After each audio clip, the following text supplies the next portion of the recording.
Data wera wo mu ijuru, izina ryawe ryubahwe mu mahanga yose yo mu isi. Inukuru ubwami bwawe burusheho kuza buganze abari mu isi bose. Ndaguhimbaje kuko ari we mwungeri. Ndagushimye imbere y'amahanga yose kuko ari weho Mana nyakuri iri kumwe n'abakerubi n'abaserafi. Nta yindi Mana iteze kubaho, nta nizigera ibaho, ni weho wera gusa. Ni wowe mwami nyakuri, ukinga ntihagire ukingura, wakingura kandi ntihagire ukinga.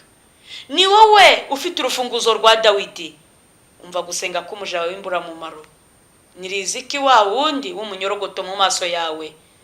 Ndakwinginze ngo bigikoresha ukore, akanwa kanye kabe impanda wivugire. Urakoze kubinyemereye. Gusameje Satani n'abadayimoni. Ibyo ushaka bari byo bibaho, nkuko ibyo ugushaka byose biri kubaho mu ijuru. Urakoze kubyumvishe mu izina rya Yesu. Amen. Muraho yemwe. Nongeye kubasuhuza bene data shuti z'umusaraba kuri channel ya Riziki Chantal. Ndanezerewe kongera kugaruka nubwo nari naratinze. Abanyarwanda baravuga ngo mugaye guhera, ariko ntimuzangaye wenda gutinda. Si byiza guhubuka habayeho gufata igihe cyo kubanza gusenga kubitewe n'ibyo umwuka w'Imana yanzaniraga kugira ngo mbimenyeshe abatuye isi. Tugiye kurebera hamwe rero ijambo ry'Imana, umwuka wera, amagambo Imana iri kumpereza kubwira abantu. Turabanza turebe iri jambo riboneka muri Ezekiel 15 murongo wa mbere, turagarukira ku murongo wa 5. Haravuga hati, maze ijambo ry'Uwiteka rinzaho riti, mwana w'umuntu, igiti cy'umuzabibu ndetse n'amashami yacyo birushika ibindi biti byo mu kibira. Mbese hari uwagishakamo ibisate ngo abikoreshe, cyangwa se umuntu yakibazamo agati ko kumanikaho ikintu? Dore bagitaye mu muriro nk'inkwi, umutwe wacyo n'ikibuno cyacyo birashirira, kandi hagati yacyo naho harashya. Mbese cyagira icyo kimara? Dore kikiriho ntacyo cyamaze, nkaswe ubu umuriro umaze kugitwika kigashya, hari icyo cyamara? Mwakire neza ijambo ry'Imana. Nuko ijambo rinzaho riti, mbese mwana w'umuntu, igiti cy'umuzabibu ndetse n'amashami yacyo birushika ibindi biti byose byo mu kibira. Ubu ni ubutumwa buri kureba abakozi b'Imana.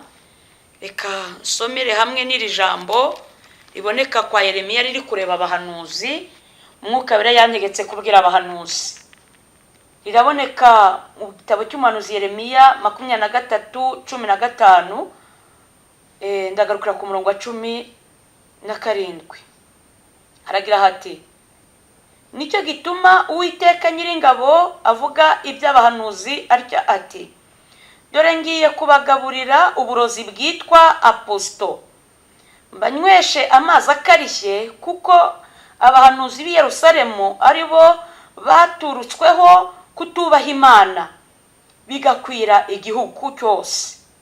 Uku niko Uwiteka Nyiringabo avuga ati, ntimukumvire amagambo abahanuzi babahanurira, babigisha ibitagira umumaro, bavuga ibyo beretswe, bihimbiwe n'imitima yabo, bitavuye mu kanwa k'Uwiteka.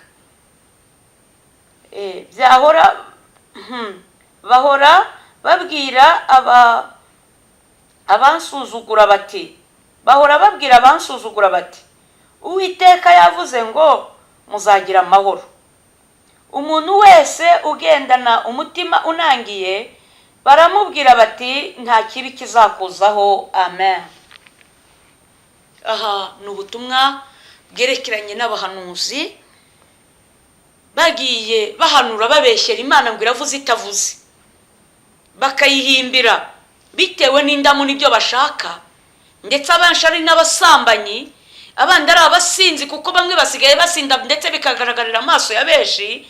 Abavuga butumwa bari kugenda bakemeza abantu imigisha n'ibitangaza, inkozi z'ibibi bakazibwira ukuntu Imana ibakunda, ngo hakira igitangaza cyawe, ngo bwira mugenzi wawe ngo urakijyanye. Yemwe bahanuzi, mwumve icyo Uwiteka abambwiye kuri mwe. Abantu mwese mwavuze mu izina ry'Uwiteka Imana ya Isiraheli, Uwiteka atari ubavugiyemo kubw'iby'amarangamutima yanyu. Nimwe mwaturutseho gutuma abantu mu gukora ibyaha, mu gukora ibizira, mugandisha abakristo, mutuma abantu batongera gukizwa kubera mwebwe abahanuzi. None Imana igiye kubagabura uburozi bwitwa apusto. Imana yo mu ijuru ibateje ibyago n'amakuba. Abenshi mugiye kubabazwa umubabaro mutigeze mutekereza ko ushobora kubabaho.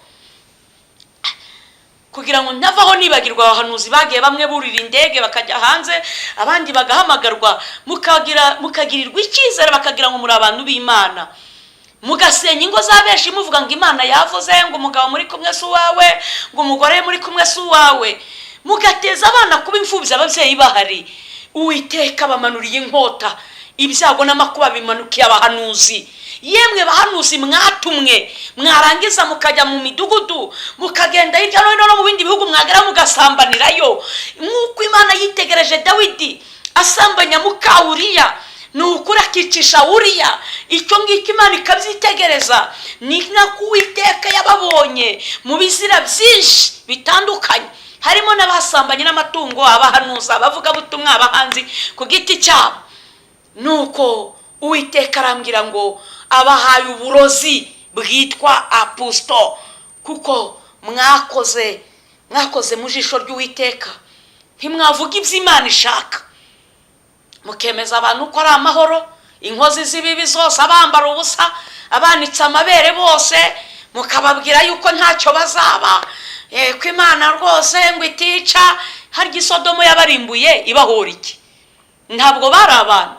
Ku bwa Nowa Imana yarimbuye abantu ibahora iki? Ko Imana itica. Imana turavuga ngo twese turabizi ko Imana yica kandi ikanakiza, ikura ikuzimu igashyira hejuru. Imana yo mu ijuru iteye ubwoba. Yemwe bantu mudahindira umushyitsi Uwiteka, ndabwira abahanuzi, yemwe bantu mujya muhanura mukarungamo n'ibindi kugira ngo mubone indamu. Hari n'abubatsemo amazu, abandi baguzemo amamodoka, ibipangu reka data imiturirwa, abashinze isengero.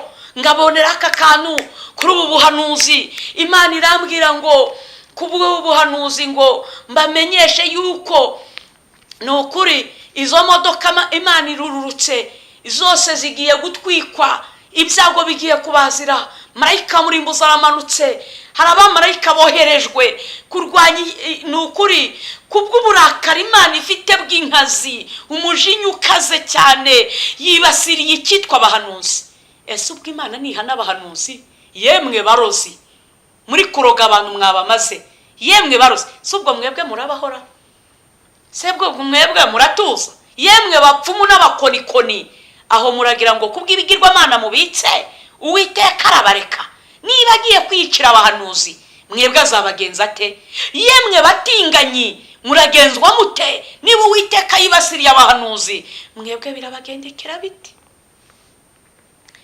Nikomereze ijambo ry'umuzabibu ndarigarukaho, nkomeze kuri ubu butumwa kugira ngo ntavaho mbwibagirwa.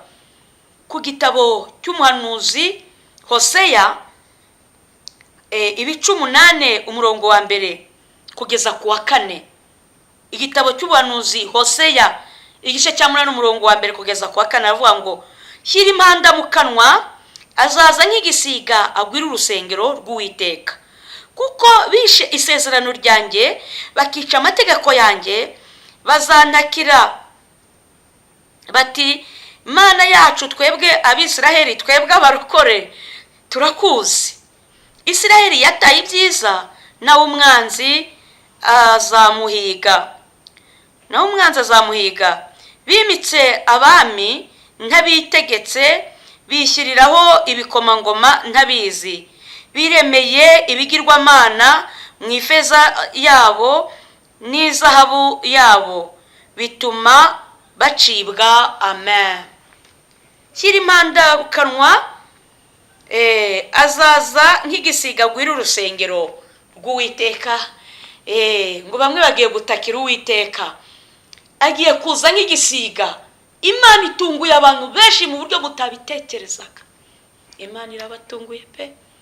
Imana irabatunguye we. Imana irabatunguye mu buryo mutabitekerezaga. Imana ikambwira ngo mbabwire ngo shyira impanda ku kanwa aje nk'igisiga. Kuko kukuza nk'igisiga ngo akagwira urusengero. Imana yambwiye yuko isengero zigiye gukingwa ndetse zikazazamo umusaka, intagagurirwa zikarikamo. Imana yambwiye ko igiye gusenya isengero zimwe, inyinshi zizasenywa. Kandi ngo isenya isengero zitwaga ngo icyitegererezo, iza abantu babonaga ko ari nziza. Imana izihereyeho nazo zihuye n'akaga. Imana ikuye akajagari kubiyitirirwa nyamara atari yo basenga, ahubwo ari ibindi bari gusenga. Ngo bimitse abatambyi, kandi atari Imana ibimitse, nicyo gitumye bacibwa. Yemwe bantu mwese mwahawe uyu murimo w'ubutambyi, atari Uwiteka wabashyizeho, mwese muragiye. Imana ibakuyeho, dore irabakukumbye, mwese muragiye, irabakubuye, muragiye. Nuko Uwiteka ari kumbwira, reka nigarukire kuri rya jambo rivuga ngo ijambo ry'umuzabibu, ngo ijambo ry'Uwiteka rinzaho riti, mwana w'umuntu, igiti cy'umuzabibu ndetse n'amashami yacyo birushika ibindi biti byo mu kibira. Ni ukuri kuba uri umurokore ukaba usenga ukumva Imana ivuga, urushika abasenga batumva Imana ivuga. Igiti cy'umuzabibu murushika ibindi biti byose byo mu kibira.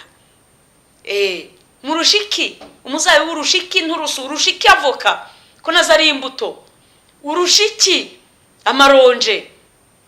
Kuba Imana ivugana natwe tukumva ijwi ry'Uwiteka, abandi bakubita imbanga hasi kangahe, Imana ntivugane nabo, ntibahereze umwuka w'Imana, kandi nabo murushika ibindi biti byose byo mu kibira.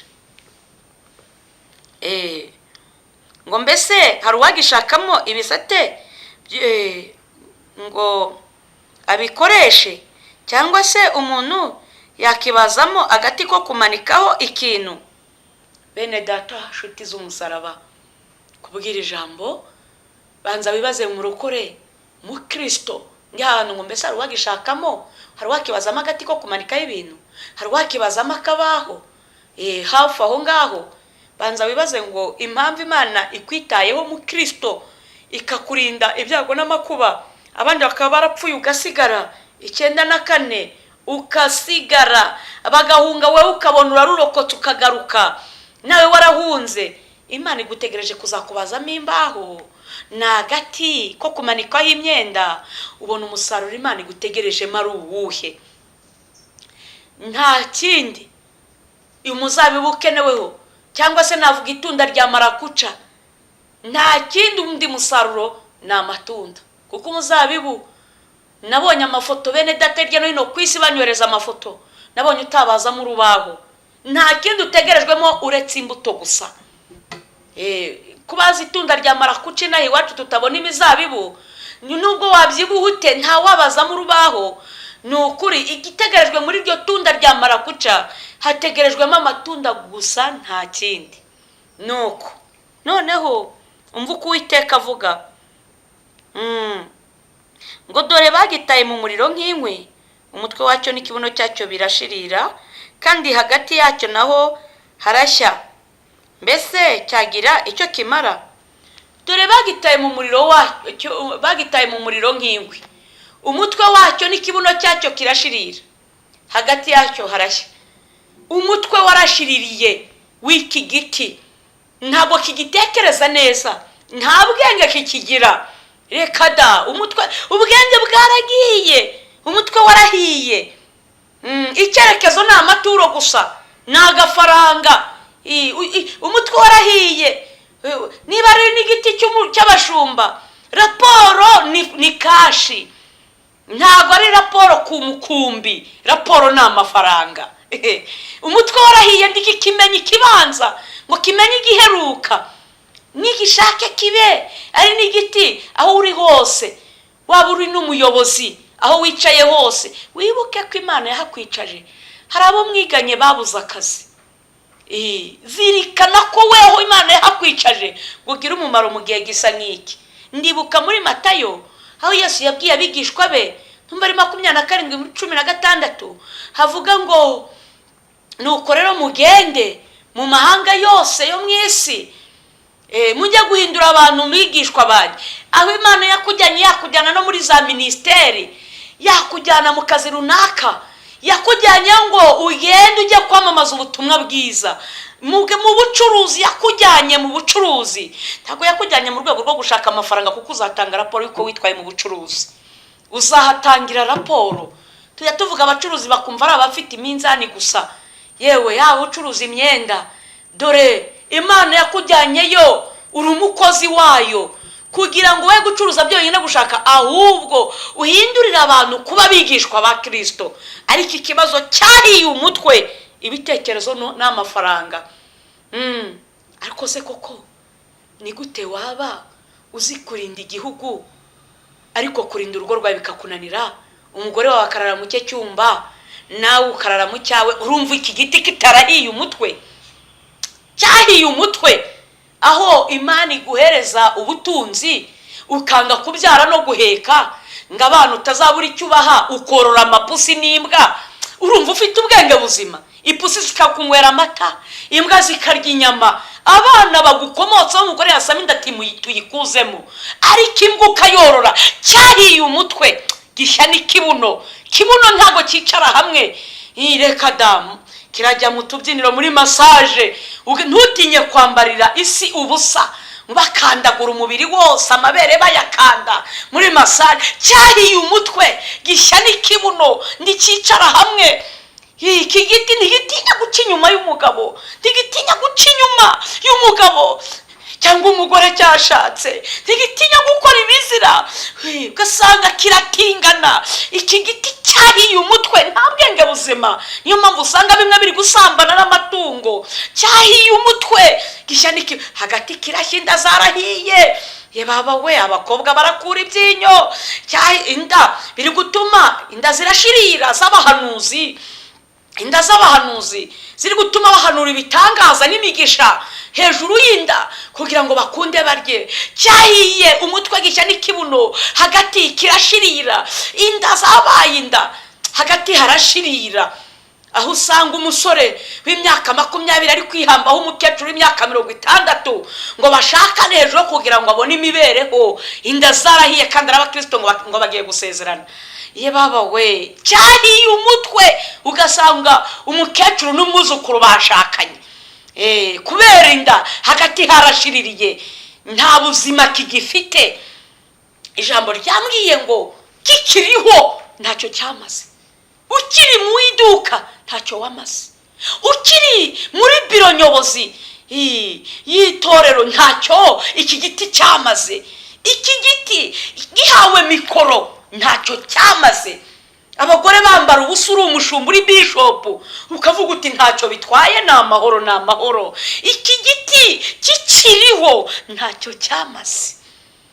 Reka da, ingo zirasenyuka, munakadevorce uko ari we wanabasezeranije, yakuzanira undi ukemera kubasezeranya. Waravuze ngo bazatandukanywa n'urupfu cyangwa Kristo agarutse, kandi ntiwigeze ubona ko Yesu yagarutse. Nta n'urupfu wabonye kubera imbaraga z'amafaranga. Cyahiye umutwe kubera amafaranga. Gishya n'ikibuno kikiriho ntacyo cyamaze. Ye baba we, inda zabaye, inda zirashirira. Abantu barabasha kumena ibyo kurya, abandi inzara zabishe, imfubyi zitagira kirengera, imitwe yarahiye, amaso arashirira, nawe ukibasha kubona umutinde nyakujya. Reka da, buri wese arakurura yishyira. Reka da, amazu muri kubaka hirya no hino, ugasanga umuntu afite amazu n'akazu. Reka da, imitungo arikusanyirizaho, ariko ntawe yabasha guhereza n'ikiro cy'umuceri. Yewe cyahiye umutwe. Gishya n'ikibuno hagati yacyo kirashya. Yavuga ngo mbese niba ntacyo cyamaze, ubu hari icyo cyamara? Niba cyarahiye umutwe, ikibuno, amabuno agashya, abagore birirwa bazunguza amabuno, ubwenge bwawe ukaburi mu mabuno. Noneho tugeze naho guhaha ibintu byo kwambara ngo amabuno agaragara amataye, abandi bari kwiteza ishinge barashaka ubwenge bwagiye mu mabuno. Abagabo ntahandi amaso baragenda bakanuriye amabuno y'abagore, reka data wagira ngo ni rusake inuko. Ibonye inkoko kazi ukabona umuntu w'umugabo ari kugenda kenguza hejuru y'amabuno agenda atitira nk'imbata zigiye kunywa amazi, mabuno yarahiye n'abandi amaso arashya arashirira. Ndikibasha gutekereza iby'umumaro. Mbese ubu hari icyo cyamara mu gihe kigwiriwe n'akaga? Hari icyo kiri bumare?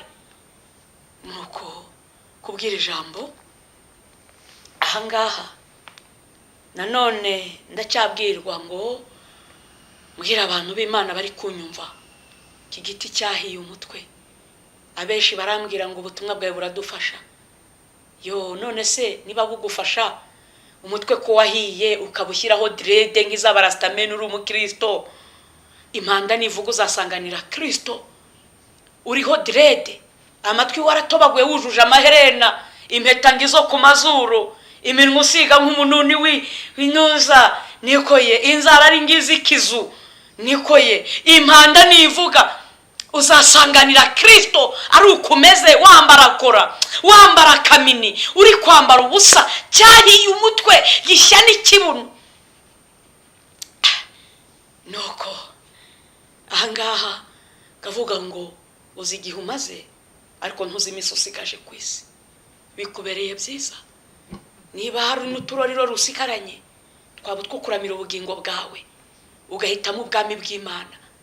Ngabwira abakristo ngo nanone ndongera kubaburira ngo mwikuremo ikintu cyo gusabiriza amasengesho, mwige kwisengera, mwige gukizwaho abantu batababona. Si ngombwa ngo wibombarika uko abantu bari kukureba, ahubwo naho batakureba wige gukizwa. Turi mu minsi igiti icy'umuzabibu cyahiye umutwe, aho urgusanga hari udukorosi tumwe na tumwe amave n'utubari, harimo ibyumba by'abashumba n'abapasiteri bari kunyweramo za mitsingi, bari kunyweramo za kambuca. Abapasiteri bari kuzuye isindwe, hari abakristo bari kurya itabi ry'urumogi, ijisho ry'Uwiteka ryarabibonye. Abandi bari kugambanirana mukamena amaraso atariho urubanza. Cyahiye umutwe gishya n'ikibuno. Uwiteka araje kubaranwa namwe. Ntaribagirwa kukitwa abatambya abashumba, Imana yambwiye ngo mbabwire ngo uko muri gushishikarira amaraporo y'amafaranga, yambwiye ngo mbabwire ngo Uwiteka ariyiziye buri wese yitegura bari gutegura raporo y'intama yaragijwe umukumbi, aho wahawe kuragira hose. Niba utararahawe ukishoramo, witegure gutanga iyo raporo y'umukumbi, uko Imana igiye kukubaza umukumbi intama zayo. Turakomeje muri Yeremiya 3:13 niho havuga ngo mu midugudu y'ikusi, mu midugudu y'ibibaya, mu midugudu yo kwa Benjamini, intama zigiye gusubira kunyura munsi y'ukuboko kwa nyirazo azibara. Imana igiye kongera kubarura intama, irebe niba ari intama zizanyura munsi y'ukuboko hano mu kwaha. Igikoraho yumve niba ari intama, nikubita agashyi kumvira hebe byati pfube, iyishyire ku ruhande. Nibona ikoze kumva ni ikibwa kiramotse, ishyire ku ruhande. Intama zigiye gusubira kunyura munsi y'ukuboko kwa nyirazo. Imana igiye guikorera ibarura. Uwiteka mwakoze amabarura, n'Imana nayo ikoze ibarura. Murakoze, tugiye gusenga. Aho uracyasenga? Uracyaryama usenze? Ese uracyarya usenze mu Kristo? Uracyabyuka saa 9 ukiragiza Imana ugasenga? Uracyafata ibihe byo kwiyiriza ubusa ugatakira ubugingo bwawe ukabaza Uwiteka niba amazina yawe ari mu gitabo cy'ubugingo? Kurangariye mu isi itagira nyirayo, kurangariye mu bidafite umumaro, kuwiteka batunguye, uragaragaza iki? Imitungo y'imfubyi n'abapfakazi, imfashanyo zazaga mu mfubyi ko wazigwirije. Raporo tugiye gusenga. Data wera wo mu ijuru, izina ryawe ryubahwe mu mahanga yose yo mu isi. Ndakwinginze cyane, niweho Mana nyakuri, ni wowe uteye ubwoba gusa wo guhindirwa umushyitsi. Uri Imana y'umuriro igendera hagati y'ibitereko by'amatabaza y'izahabu. niweho Mana iri kumwe n'abakerubi, ndakwinginze ubwo ari wowe ugiye kwiyizira ubugingo bwa benshi bwiye kuba ubwo gucirwaho iteka, ahubwo uburamire abakoze ibyangwa n'amaso yawe, imitwe igashya, bakaba basigaye bakora ibidakwiriye, amabuno akaba yarahiye, bakajya no kwicara ahadakwiriye, inda zigashya, bakaba barya bamwe amaruswa, bakaba bari kurya za ruswa, bakarya imitungo y'imfubyi n'abapfakazi, bakirundaho iby'abatindi nyakujya. Nukuri bababarire, imitima yawe yitere kwihana no kwicuza, kuko ugiye kuza ukaba utunguye abantu benshi, ubutabazi bw'ijuru bubabonekeho. Urakoze kubyumvisha mu izina rya Yesu, amen.